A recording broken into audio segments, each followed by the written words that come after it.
Welcome to the America's Workforce Radio Podcast, the flagship production of the American Workers Radio and Podcast Network, where organized labor and its never-ending fight to protect the rights of the American worker come first. Now, presented by LiUNA, Laborers International Union of North America. Here's your host, Ed Flash Ferenc. Janitors at the Cheesecake Factory underpaid. The settlement reached in California. The union difference in the gaming industry. And today on the show, the Brotherhood of Maintenance Way employees and the latest from the United Steelworkers. Welcome to the Friday, January 26th edition of America's Workforce, where we are available on at least 5 platforms. That includes Apple Podcasts, Google Podcasts, iHeartRadio, Spotify, and Pandora. We have 2 guests on the show today. We are going to start things off with Mr. Tony Cardwell, who is the general president of the Brotherhood of Maintenance Way employees. Real simple website, BMWE.org.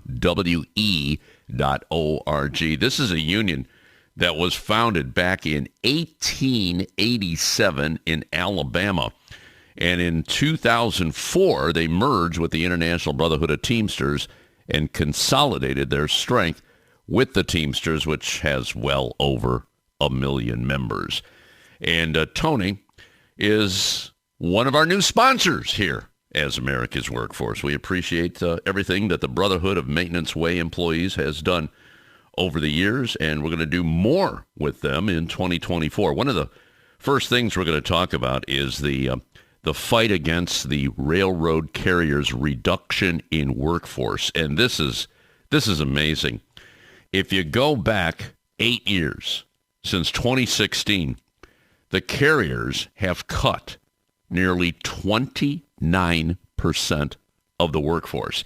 And the load has gone up. They're busier than ever.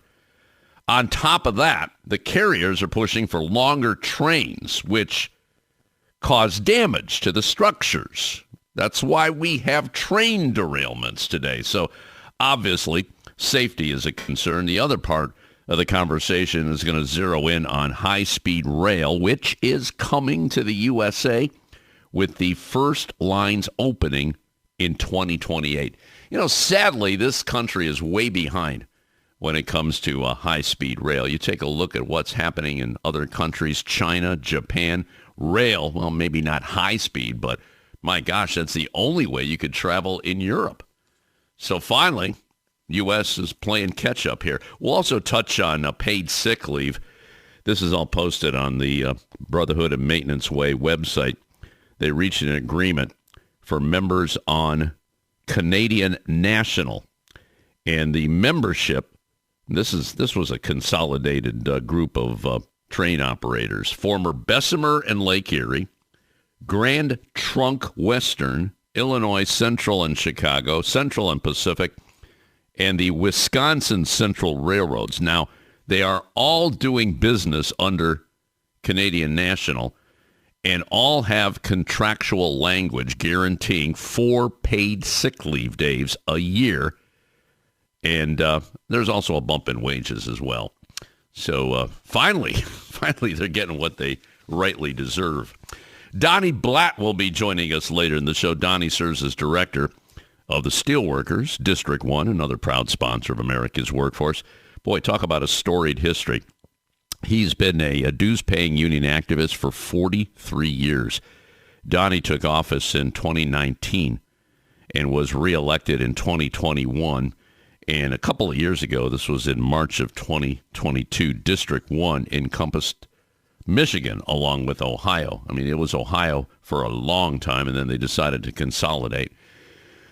More background on Donnie. He's been a member of the Ohio AFL-CIO Executive Board since 2006, a member of its Executive Committee since 2017, chairman of its Legislative Committee in 2019. Many roles in the steel industry and the union. And what we're going to talk about today is their organizing initiative. Now, although the Steelworkers Union has a dedicated organizing department at their headquarters, which is in Pittsburgh, District 1 is creating an organizing initiative just for District 1. He's going to explain why they're doing that.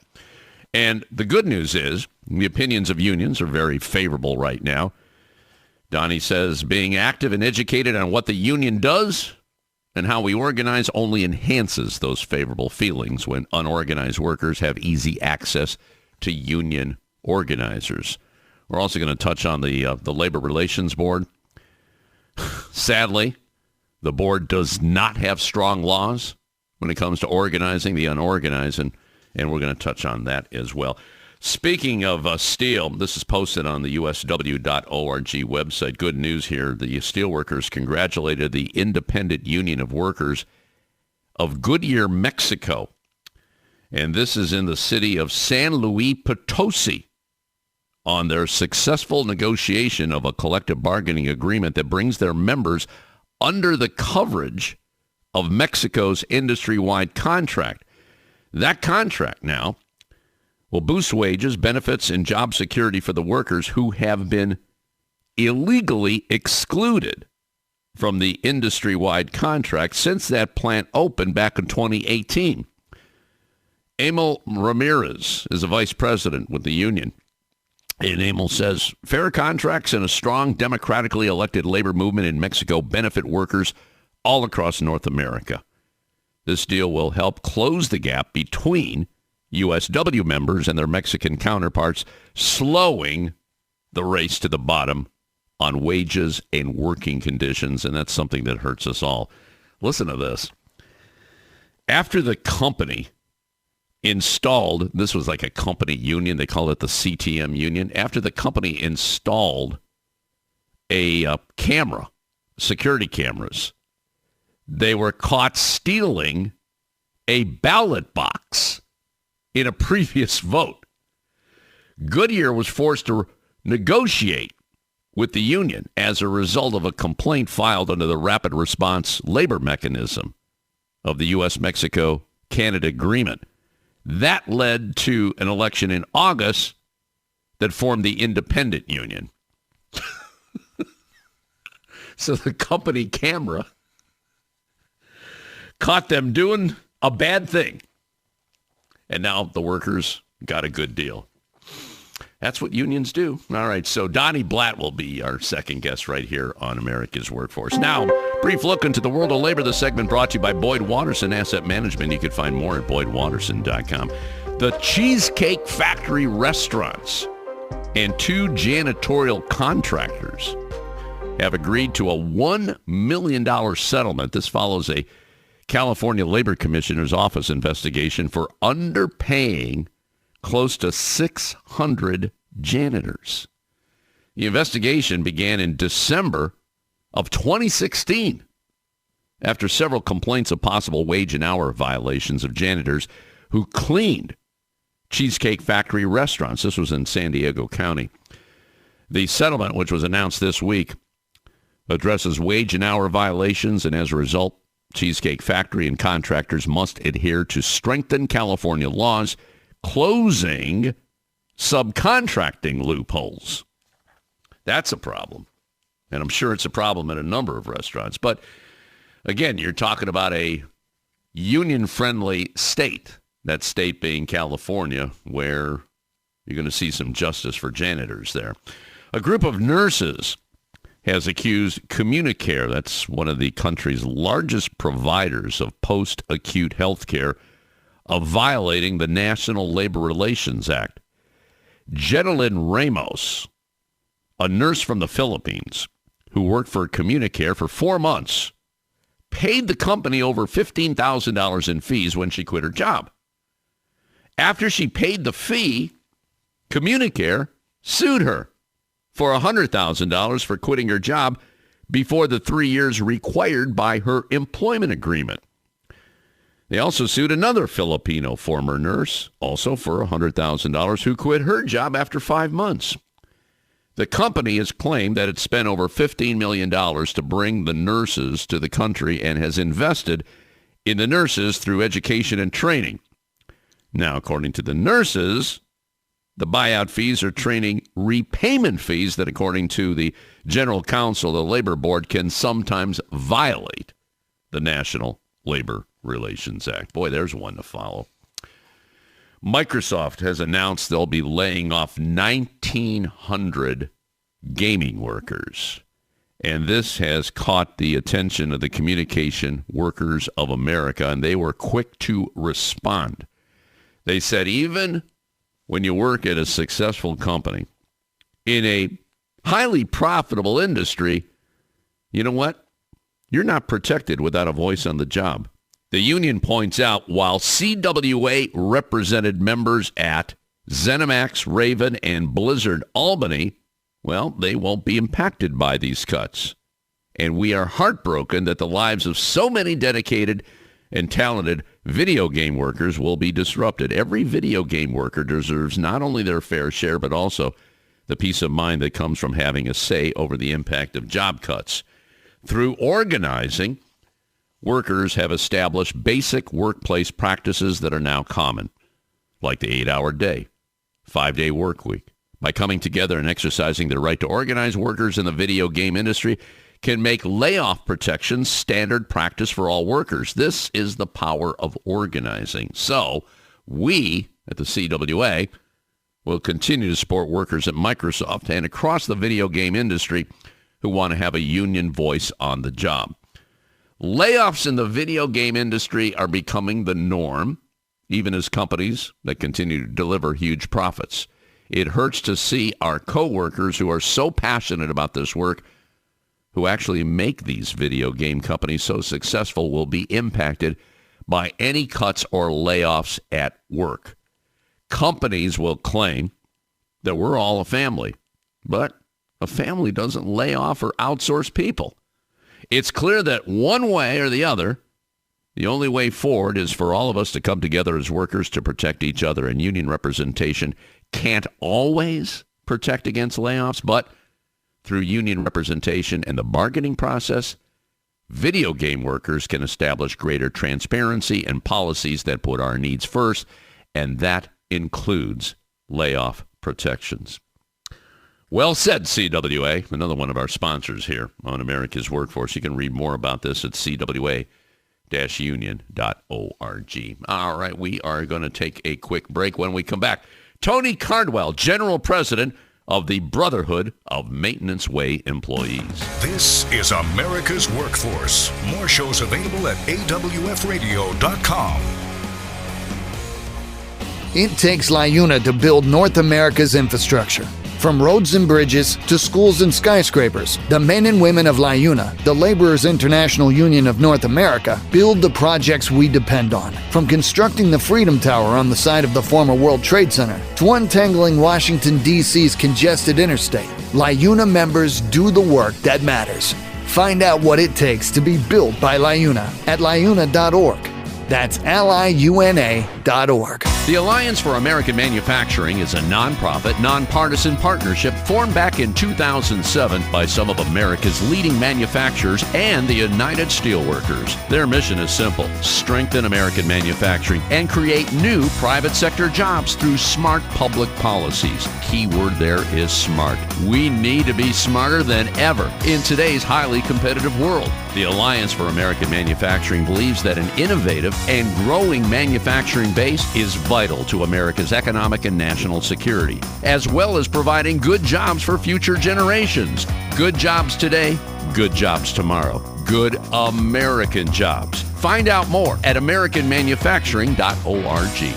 America's Workforce is brought to you in part by the Heat and Frost Insulators Labor Management Cooperative Trust. Find out more at insulators.org/LMCT. There is unity and strength for workers. We are the USW. We are the USW. The United Steelworkers. The largest industrial union in North America. We represent 850,000 members in the U.S., Canada, and the Caribbean. We work in metals, rubber, chemicals, paper, oil refining, atomic energy, and the service sector.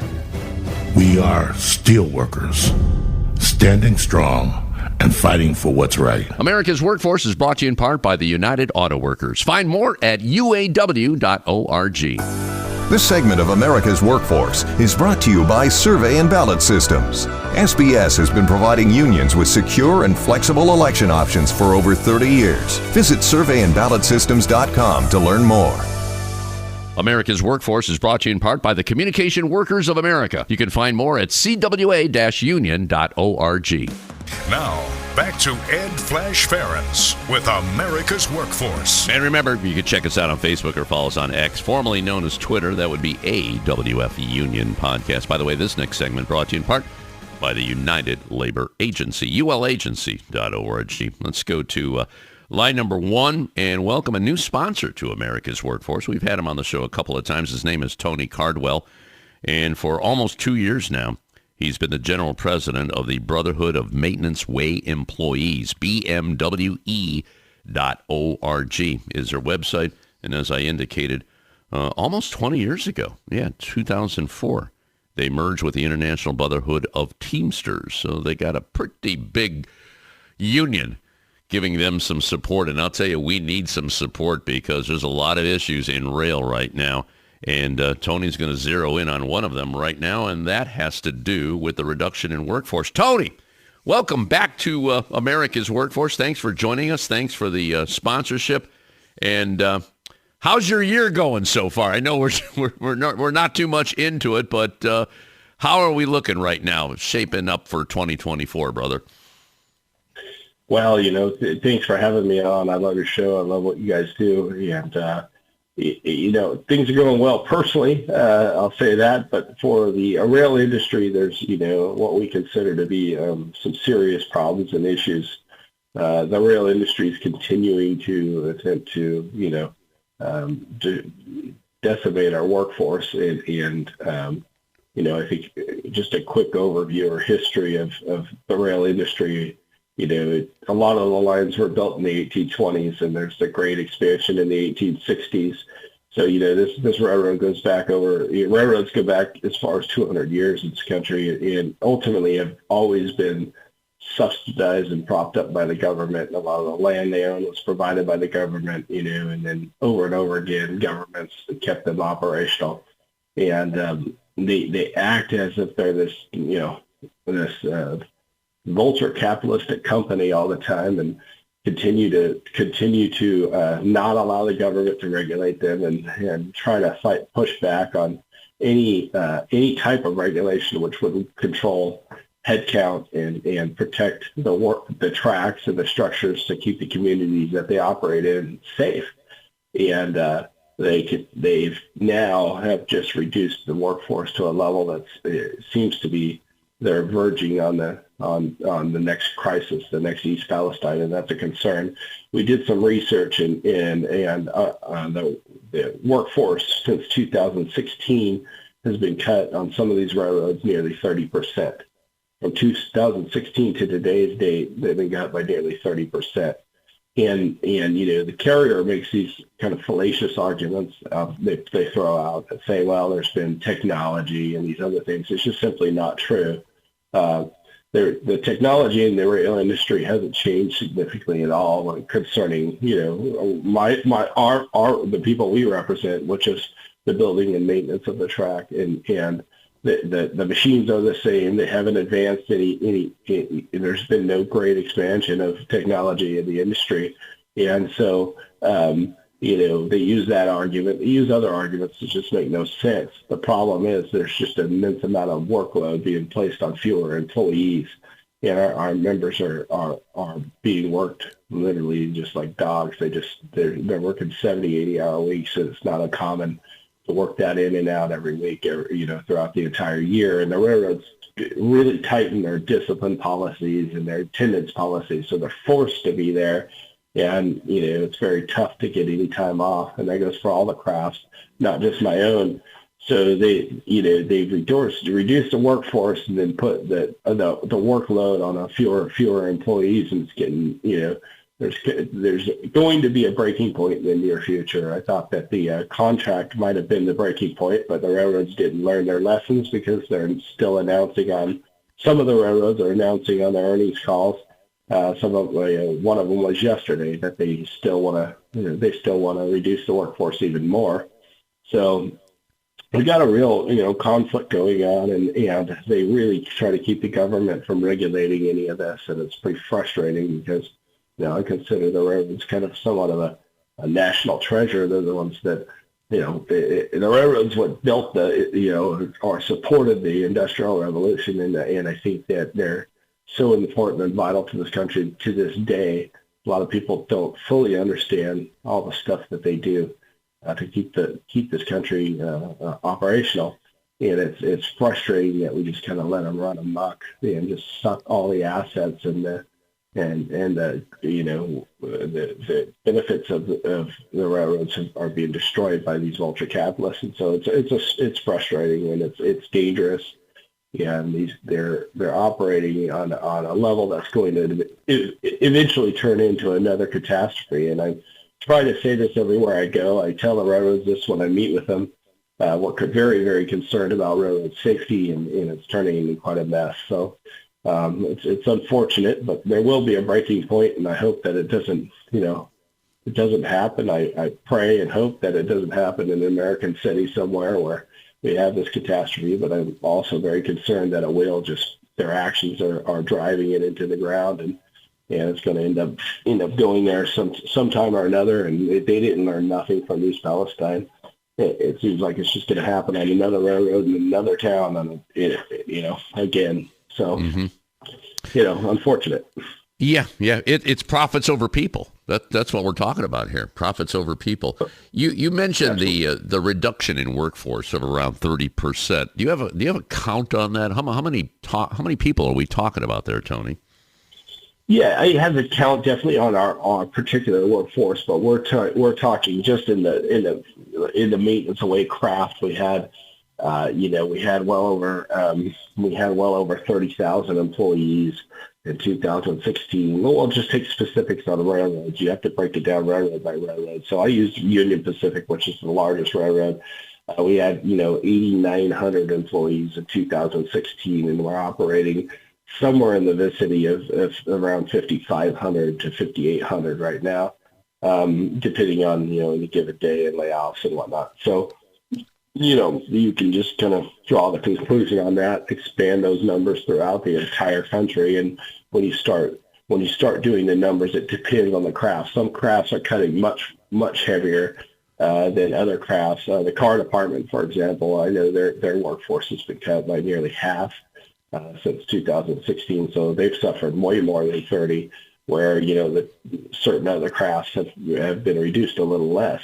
However, the overall count is right around 30% for the workforce, and so and that's the union workers, the guys that the guys and ladies that do all the work in the field. Management's been reduced significantly as well, but nothing compared to the workforce.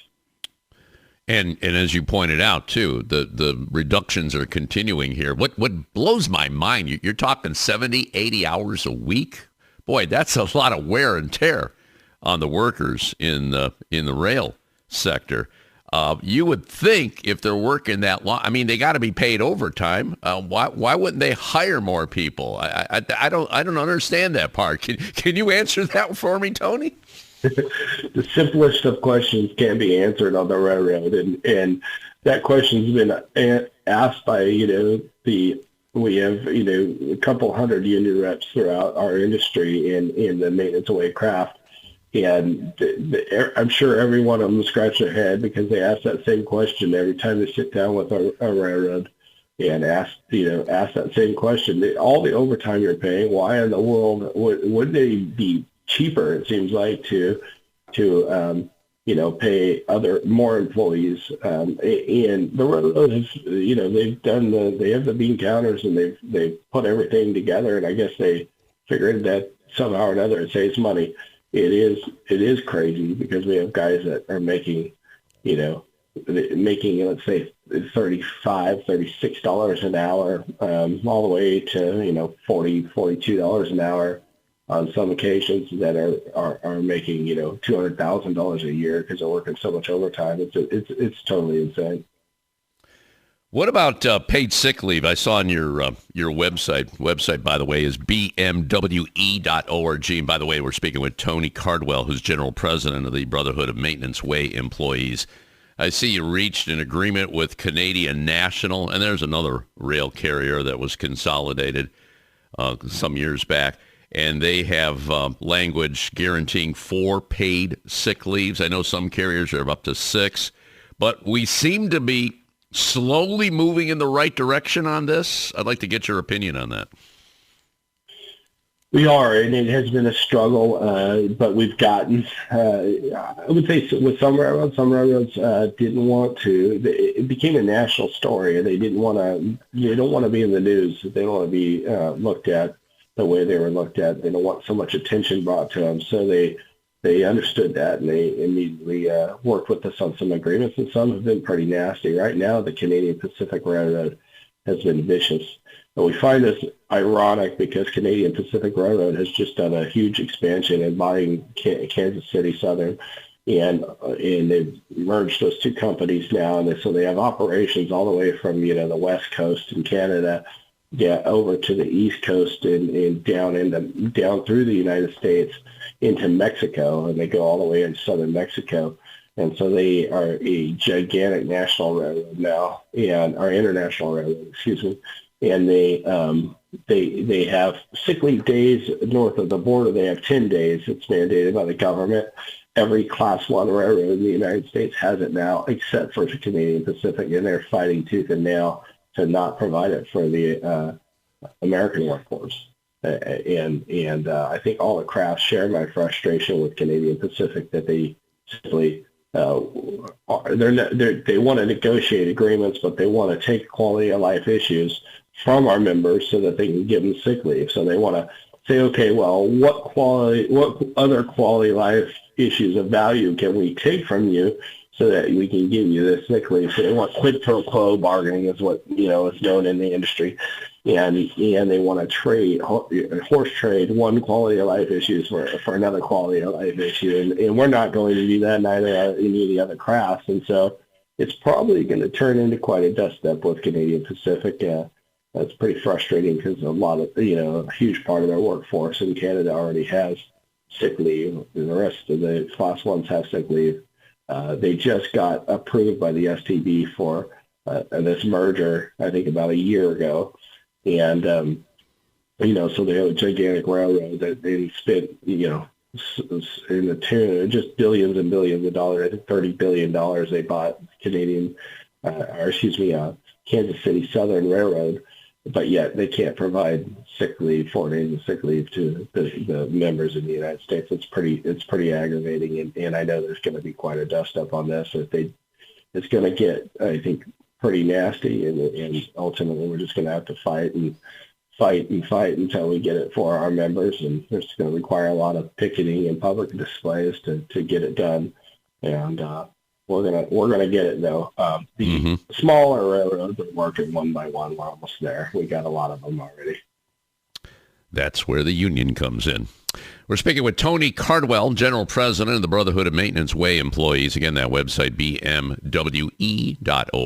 We're going to continue with Tony. In fact, we're going to talk about high-speed rail coming to the United States of America. Later in the show, we're going to be checking in with Donnie Blatt. Donnie is the District 1 Director for the United Steelworkers, and he is going to talk about organizing. Back in a few minutes. You're listening to America's Workforce with Ed Flash Ferenc. It takes LiUNA to power North America with affordable energy. The men and women of LiUNA, the Laborers International Union of North America, have the skills needed to build and maintain oil, natural gas, nuclear, solar, and wind projects that are shaping America's energy future. From new energy tech to retrofitted facilities, LiUNA members do it all. Find out what it takes to be powered by LiUNA at LiUNA.org. That's LiUNA.org. Attention members of the Heat and Frost Insulators Union who are interested in traveling. Central Ohio has more construction projects on the books than anywhere in the U.S. Mega projects, large and medium-sized jobs are creating more work than our local 50 brothers and sisters can handle. Projects like Intel, the Honda LG battery plant, and multiple data centers for Facebook. Google and Amazon offer union wages, overtime, and exciting incentives. Local 50 is seeking union travelers to meet the needs of its signatory contractors who can put you to work immediately. If you're a member in good standing and interested in the work opportunities in Central Ohio, visit insulators50.com/AWF travel for more information. America's Workforce is brought to you in part by the Ironworkers. You can find more at ironworkers.org. America's Workforce appreciates our sponsor, the Columbus Central Ohio Building and Construction Trades Council, who represents more than 18,000 workers from 19 affiliated local unions and district councils. America's Workforce is brought to you in part by the International Brotherhood of Teamsters, where you can find more at teamster.org. Hi, this is Liz Schuler, president of the AFL-CIO, and I am a huge fan of Flash and America's Workforce radio and podcast. This portion of the show is brought to you by Anthem Blue Cross and Blue Shield, Labor's trusted health partner, bringing people, communities, and care together to transform the future of health. For more information, please visit anthem.com/labor and trust. America's Workforce is brought to you in part by the United Steelworkers. You can find more at usw.org. Now, back to America's Workforce. Here's Ed Flash Ferenc. And remember, you can check us out on at least 5 platforms. That includes Apple Podcasts, Google Podcasts, iHeartRadio, Spotify, and Pandora. And when you get an opportunity, here's what you do. Just sign up and receive our shows on a regular basis and give us a rating. We always appreciate those 5-star ratings, so please keep them coming. By the way, this next segment brought to you in part by the Ohio Federation of Teachers, oh.aft.org is their website. Let's go back to our live line, rejoin Tony Cardwell. Tony, General President for 2 years almost now for the Brotherhood of Maintenance Way Employees and their website, BMWE.org. All right, we talked about paid sick leave. We talked about the reduction in the workforce. Now, let's talk about high-speed rail. I've been reading a whole lot of things. I guess out in California, it's really going to explode here in a couple of years, and your brothers and sisters in the Brotherhood of Maintenance Way are ready for it. Talk to me about what's about to happen, Tony. It's all yours. Absolutely, yeah. We entered into, it's exciting, we entered into card check agreements with a couple of groups. One of them is Brightline West, and that's a company, a private industry that's building a high-speed rail between L.A. and Las Vegas, and that rail is going to be, that particular line is going to be in business prior to the Olympics in 2028. And there's the California High-Speed Rail Corporation that we're working with and entered into agreement with and on car check as well. And we did this and helped them raise funding. They got some government sector funding as well. It came from some of the grant money. And we were able to raise, I think, around $6 billion, about $3 billion a piece for those two groups and some funding. And it really helped those railroads get to where they're at. And so now it looks like we're going to have some of the services in place starting in 2028. These are going to be trains that travel, right around 200 miles an hour and between 100 and I think 210 miles per hour in these locations, and they're going to service that part of the country. There's also projects being looked at in several other places, one in Texas I believe it's going to go from Dallas to Houston, or San Antonio to Houston, I believe. And then there's some other locations throughout the United States where they're looking at these high-speed potential lines, and there's been some property purchase and all kinds of things to get these things moving. So I think we're right on the cusp of this, major expansion of high-speed rail in America. It's way overdue. It started in the 60s in other European countries and whatnot, and it's the preferred way of transportation in those locations, but for some reason it hasn't happened here, and I think it's just getting ready to take off and launch. The line between LA and Nevada, Las Vegas, Nevada, is a heavily traveled area, and that's going to significantly improve the travel between those two locations. So we're excited about that. And then it's the Central Valley in California that's going to have this operational. It's going to go from up in Northern California down to, I think, Bakersfield to start with, and then it's going to expand out into the Bay Area. So we're excited about this. It's a huge deal for those folks, and if anyone driven in the California traffic is going to really appreciate, jumping on a railroad and doing their work in the morning while they're traveling, nearly 200 miles an hour through that area. Yeah, I like that, 200 miles per hour. Yeah, you raise a good point, too. I mentioned this at the top of the show. We're so way behind on this issue of rail and high-speed rail. I mean, Europe is all connected. Well, even with Amtrak in the Northeast, I mean, that's been very beneficial for commuters in the Northeast. But the rest of the country, they've been very slow to react. My question to you, with this happening, and I know you're excited about it, I could tell in the tone of your voice, what are we looking at as far as employment? Do we have any numbers on that, or is it maybe too premature at this stage? They don't know yet, and we try to have this discussion. Quite frankly, I understand why. We actually have a very cooperative, good group to work with in the California High-Speed Rail as well as Brightline, and it's just hard to gauge those numbers. There's a catenary system, or it's an electrified type system that has to be put in place, and it's hard to really tell how many people it's going to take to maintain those in our craft. And the other crafts have, the issues as well. They're also struggling on trying to figure out, they want to build the train sets in America. It's Build America, policy that they're trying to implement.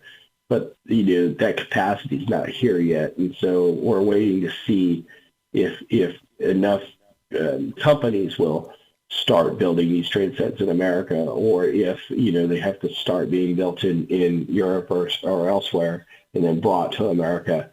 Those determinations haven't been made yet. And so I know there's been some contracts made, and I think some of it's going to be built overseas and then brought here. But in the same time, they're building some factories in the United States in which they will eventually be building here in America. So, it's hard to gauge the number of employment that's going to go on. But right now, just the construction of the project in California, a lot of this system has already been built, the bridges, and a lot of the work has been done. A lot of the structures are in place in California right now already, and a lot of people don't understand that. And it's employed around 160,000 people in the trade unions. Once the railroad's in operation, our members will take over and maintain and expand those railroads. And so hopefully that explains that. Yeah, I get it. Yeah, we'll definitely stay on this issue, but it's exciting. It's going to be different for so many people, and I know the people are going to take advantage of it because, hey, 200 miles an hour, you got my attention. And I love that link between Los Angeles and Las Vegas. That's going to be very, very worthwhile for a lot of commuters in that area. All right, good conversation. Tony Cardwell, General President of the Brotherhood of Maintenance Way Employees, BMWE.org is their national website. One of our new sponsors here on America's Workforce. We appreciate what you do over there. We appreciate the Teamsters, too. That's another sponsor. They had a wonderful year last year with the UPS contract, so hopefully a lot of that's going to continue. I know you got your fight with the railroads and all that, but we're going to stay on that as well. Okay, brother? Thank you, and we appreciate the work that you guys do. It's this stuff is amazing. I love listening to your programs. Okay, we're continuing it right here on America's Workforce, awfpodcast.com. All right, we're going to take a quick break. Donnie Blatt is the District 1 Director for the Steelworkers, and they are in the process of creating an organizing initiative just for District 1, which encompasses Ohio and Michigan. He'll talk about it next, right here on the show. This is America's Workforce. It takes LiUNA to keep America running.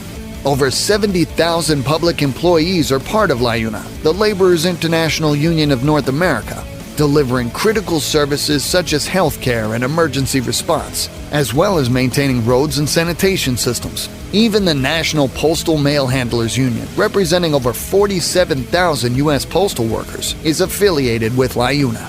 Find out what it takes for LiUNA to keep America running at LiUNA.org. That's LiUNA.org. The Ironworkers Great Lakes District Council, consisting of 8 ironworker local unions in West Virginia, Pennsylvania, Ohio, and Michigan. We build the skylines and bridges along the Great Lakes. With more work than ever before, the Great Lakes District Council is actively searching out the next great ironworker, whether it's building the next Intel plant or constructing a bridge to safely connect our great cities along the lake. So join the Ironworkers Great Lakes District Council today. Find out how and learn more about the council by visiting iwdistrictcouncil.com. A great union requires a reliable election system. Survey and Ballot Systems is a trusted election partner with more than 30 years of expertise in managing union elections. By partnering with SBS, your union can ensure it gets an auditable process and a high level of customer service. SBS is here to help you conduct your union vote securely, transparently, and with trust building always in mind. Visit surveyandballotsystems.com to learn more. America's Workforce is brought to you in part by the International Federation of Professional and Technical Engineers. You can find more at ifpte.org. America's Workforce is sponsored in part by Boyd Watterson Asset Management, LLC.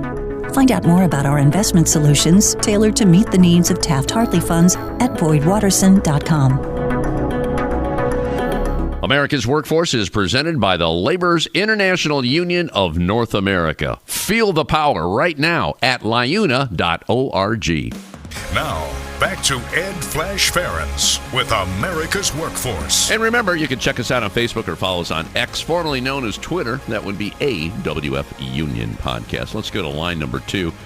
And welcome back to the show. Haven't had this guy on for a while. Donnie Blatt is his name, and he is the director of District 1 of the Steelworkers, and that encompasses Ohio and the state of Michigan.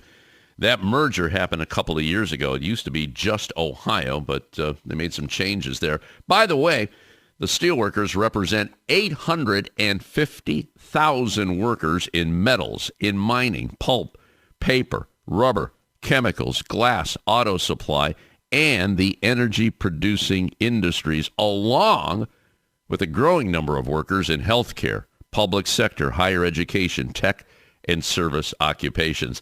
I'm telling you, a lot of diversity in the United Steelworkers, no doubt about that. Donnie Blatt, how are we doing today, brother? Happy New Year to you. Oh, good afternoon, Flash. Happy New Year to you as well. Okay, and boy, you got a long history with the what is it? Is it 43, 44 years, something like that? Right yeah, now? it's about 43 years from the first time I paid a dues with the Steelworkers. Best 43 years of my life. There you go. There, and a good life indeed, no doubt about that. Absolutely. Well, I understand that there's an organizing initiative underway in District 1. Why don't you explain what's going on? Because normally this would be something in Pittsburgh at headquarters. So what's the story here, Donnie? Okay, well, in the district, we're always trying to find ways to give workers the opportunity to bargain collectively for their wages and their benefits and their working conditions, and always trying to find a better way to do that. And we have these discussions regularly. And so we've come up with this initiative in District 1 that we're going to try in Ohio and Michigan. And the premise is to try to make it more localized. Right now, as you said, we have an organizing department in Pittsburgh. And when folks want to organize, we'll get a hold of our organizing department in Pittsburgh, and they'll send somebody from Pittsburgh out to Ohio or Michigan, who really the workers really don't know. So we're trying to do a train the trainer in the district, where we will have folks from each one of our sub-districts. We're broken up into 6 sub-districts in Ohio and Michigan, and so we'll have somebody in each one of the sub-districts that will go out to the local unions that we have, and train them to have an effective organizing committee. So the premise here is that now we'll localize that, and if maybe a friend or a neighbor is talking about organizing their workplace, they'll have somebody that locally that they can talk to, somebody that they may know, or somebody that maybe works in right down the street in a unionized workplace, so they can really talk to them about what that means for them on a localized level. So we're really trying to localize that down. So, and we think that creates more trust with whether it's somebody that maybe you know, or it's a neighbor, or your neighbor knows, or maybe it just lives in your area. And so we're trying to create that trust so people can get real answers about what it means to be organized and bargain collectively. Well, Donnie, there's an old saying in politics, all politics is local, so I guess all organizing is local as well. Could we agree to that?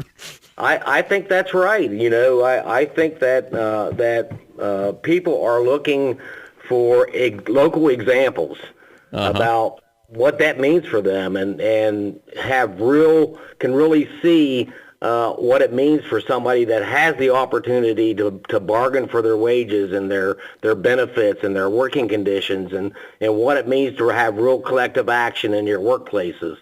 And I think that trust factor is probably the biggest thing that people need if they're going to make that decision, because, you know, companies will go out there all the time and they'll intimidate, and they spend millions of dollars a year intimidating workers not to organize. And so we're just trying to get that trust factor out there, and so people can answer real questions about what it means for them. Yeah, I know that's a big issue there. We need stronger labor laws. We can talk on that in a little bit. But this plan, this organizing initiative, is this exclusive to District 1? And if it is, are you just trying it here and then you're going to work in the other districts? Well, I think we're going to try it here and see. We're going to work at it very, very hard, Flash. I've had a lot of discussions with the subdirectors and the staff. And they're out talking to the people that they represent about how we do this, and we're going to work hard at this and try to make this really successful. And it is an initiative that we're starting here in our district first. And I don't think the other districts have tried to do anything like this. But if it is successful, and we're going to do our level best to make sure it's a successful program, you know, maybe it's something we can start in the other districts or even other unions. You know, there are programs that we do all the time that catch on and become successful, and we're hoping this is going to be one of them. And where are we in the stage of this? Is this still being developed as we speak, this organizing initiative? Well, we've developed the premise. In March, early March, we have folks that we picked out, one in each one of our sub-districts, that are going to go to our organizing department in Pittsburgh, and we're going to do a week-long train-the-trainer for them. Then we're going to send them out into their sub-districts to the local unions where we have density, and then get them to train those local unions to set up real organizing committees. You know, for a long time, Flash, we've kind of felt in this venue because people get asked all the time, you know, what's it like to be part of a union, and what's it mean to bargain collectively, and how can we in our workplace have the opportunity to do that? And the local folks don't really know how to answer those questions. They end up coming back to us, and we would send somebody from Pittsburgh to come out and answer those questions. Our goal is to make sure that if they get asked that question, they can give them real answers, and they can give them real guidance about, you know, what those steps are that they have to take, kind of guide them through the process. And it's somebody that hopefully that they know, or it's in their local area. Boy, you touched on something, too, that I want to expand on this show, and that is educating people about unions, especially young people. And I was just reading recently that California is going to start doing that. They're going to put that in their curriculum.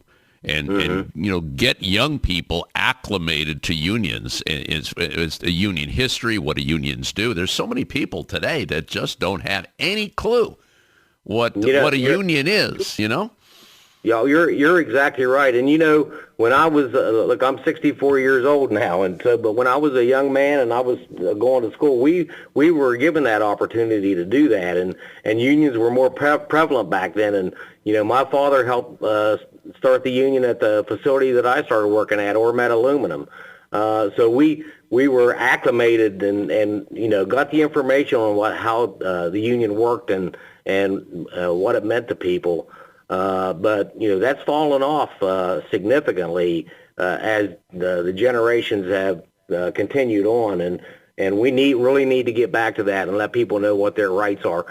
We go through our lives signing contracts with everybody, people that fix our homes, our cars, or financial institutions. We sign contracts with everybody, and the American worker is the group with the least opportunity to have a contract that says this is what you're going to pay me for the services that I provide you. And so we're hoping to kind of turn that around. And Donnie, your timing could not be better. I mean, what happened last year with organized labor. You got some big contracts. Altogether, 900,000 people got contracts, multi-year contracts with double-digit raises. Some of them had to go on strike. Others threatened to go on strike. And there was a lot of organizing. And I know there was a lot of organizing in the steelworkers. I mean, it was across the board. And people are more vocal about it now. And I know you wanted to touch on the favorability factor of unions. Isn't it like a 50, 60-year high right now? Yeah, it really is at an all-time high. It's probably as high as we've seen it for a long time. Workers are more favorable, have a favorable opinion for unions and being able to bargain collectively. And there are polls out there that say that 70% of the workers out there would join a union if they had the opportunity. And that's what we want to try to create this opportunity for them. Our laws are so weak when it comes to organizing. We have a piece of legislation out there called the PRO Act, where friends of labor like Senator Sherrod Brown and Marcy Kaptur in the House, and Amelia Sykes in the House, and Chantel Brown, and folks like that are trying to get that legislation through the passed, and are talking to their colleagues about what that means for workers. But we have to make sure people understand they have the right to do it. Companies are going to come out there and they're going to come after them. They're going to intimidate them and bully them and try to get them not to do that. We just need to be able to give them that guidance, somebody they can talk to, and warn them this is what's going to happen once we do this. But you got to stay the course and kind of give them a path that will allow them to get to the end and have that opportunity to bargain collectively with their employers. Yeah, you got to stay strong and stay vigilant on it. Yeah, good right. Conversation here. Good conversation. Just about a minute left here. How's my buddy Dave McCall doing as international president? You know what? Dave McCall is doing a fantastic job leading our union. We had a big loss there with our international president, Tom Conway, who was a great leader for us, and we miss him dearly. But we couldn't have a better person as international president now than Dave McCall. He's just doing a fantastic job and was a seamless transition, and he's out there working and making our union stronger than it's ever been before. Well, you tell him Flash said hello. I've known Dave for going on 26 years. We had him on he was one of the first guests on the show when I started hosting the show back in the late 90s, and that wasn't a good time for steel with all the bankruptcies going on. But you know what? You hung in there, and you are strong today, 850,000 strong. So you take care. Stay safe, my brother. We'll be talking down the road, okay? Thank you, Flash. I appreciate you, brother. And that'll be it for another edition of America's Workforce. Coming up on Monday, the National Labor Office at Anthem, Blue Cross and Blue Shield, and the International Brotherhood of Teamsters. That would be Local 100. Until then, all of you have a safe and wonderful day. That concludes another episode of the America's Workforce Radio Podcast. Thanks for listening, and be sure to subscribe so you never miss a show. America's Workforce is a production of Labor Tools and BMA Media Group. Find out more information online at labortools.com.